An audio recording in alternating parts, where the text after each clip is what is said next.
In the next few minutes, I'm going to show you 10 absolutely bizarre inventions from the 1950s through the 1970s that would never be allowed today. Number 6 actually killed 3 people before regulators finally stepped in. Number 1, Mr. Microphone. Imagine cruising down the street in your dad's Chevy, spotting a pretty girl and broadcasting, "Hey, good looking, we'll be back to pick you up later," through every radio on the block. That's exactly what Ronco's 1978 Mr. Microphone commercials encouraged. This pocket-sized wonder turned ordinary folks into instant radio personalities for just $14.88. The device worked by broadcasting your voice over FM frequencies, essentially hijacking any nearby radio without warning or permission. Families gathered around, taking turns as amateur DJs, creating impromptu living room performances despite the less than stellar sound quality. What seemed like innocent fun in the 70s looks wildly inappropriate today. Broadcasting pickup lines to strangers, interrupting someone's radio without consent. The original Mr. Microphone would violate current FCC regulations on unauthorized broadcasting in a heartbeat. Number 2, Pigeon Camera. Speaking of invasion of privacy, the CIA took surveillance to a whole new level in the 1970s with a program so bizarre it sounds like science fiction. While ordinary folks were playing with radio gadgets, intelligence operatives were literally strapping cameras to pigeons and sending them to spy on America's enemies. These feathered agents weren't just any birds. They were specially trained homing pigeons equipped with lightweight cameras that automatically took photographs at preset intervals. The genius was in the simplicity. Release the birds near target locations, let them fly over enemy territory looking completely ordinary, and rely on their natural homing instinct to bring the precious film back to base. The tiny cameras featured clever delay timers, allowing the pigeons to capture strategic locations without any human control needed once they were airborne. It was the perfect marriage of nature and technology when high-tech alternatives simply didn't exist. Before we move on, I'd like to ask you a small favor. If you appreciate this content, please take a second to like this video and subscribe to the channel. Over 98% of you watch the videos without subscribing. It costs you nothing, but it makes a huge difference to us. So, did you click the subscribe button? Great, thank you so much. Now, back to the video.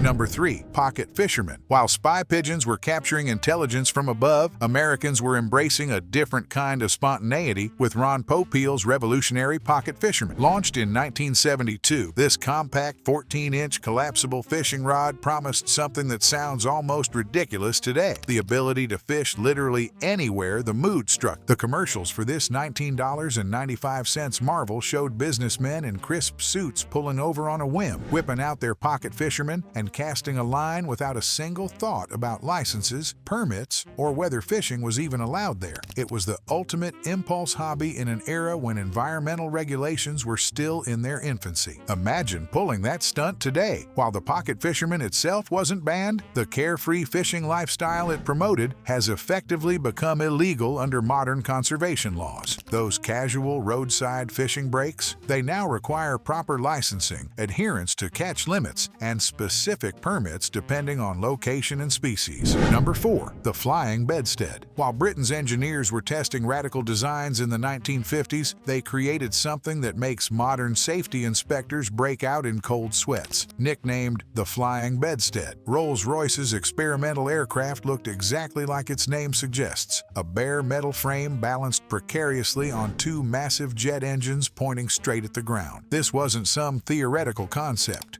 From 1953 to 1957, actual test pilots sat atop this contraption at Rolls-Royce's Nottinghamshire facility, risking their lives with each flight. The official name, Thrust Measuring Rig, hardly captured the danger. With no wings or aerodynamic surfaces, pilots relied entirely on manual control, using small rockets at the corners to stabilize the wildly unstable machine. Every flight was a high-wire act of reflexes and nerve. One wrong move meant disaster, as pilots balanced on columns of roaring jet exhaust with nothing but their skill preventing catastrophe. Number 5, MonoWheels. As if flying above jet engines wasn't dangerous enough, some creative minds of the 1950s thought sitting inside a gigantic wheel was transportation's next big frontier. The MonoWheel, essentially a motorized hamster wheel for humans, promised futuristic minimalist travel but delivered something quite different. When riders hit the brakes on these motorcycle-powered monstrosities, monstrosities, physics took over in the most humiliating way possible. The wheel stopped, but the rider didn't, continuing to rotate forward in a phenomenon enthusiasts euphemistically named gerbling. You'd literally tumble inside your own vehicle like a circus performer. Even when not accidentally somersaulting, these contraptions were nearly impossible to steer. The massive wheel created such a powerful gyroscopic effect that changing direction often meant choosing between a painfully wide turning radius or a painful meeting with the pavement. Number 6. Gyroboats. While the MonoWheel threatened to roll you across pavement, the next invention on our list took danger to new heights. Literally, imagine zooming across a lake with spinning helicopter blades just inches above your head and absolutely no emergency stop button. Welcome to the 1960s Gyroboat. This terrifying contraption featured a small platform with a hole in the center where designers mounted an actual helicopter rotor. When pulled behind a speedboat at 20 miles per hour, the rotor would catch air and lift the rider up to 15 feet above the water's surface. The assembly instructions were shockingly casual. Just get all those bolts on the rotor finger tight before takeoff. What's truly mind-boggling is what this aerial guillotine didn't have. No emergency release, no automatic rotor stop if you fell, and zero protection from those whirling blades above your head. It was essentially a helicopter without the safety features, marketed as a fun weekend water tour.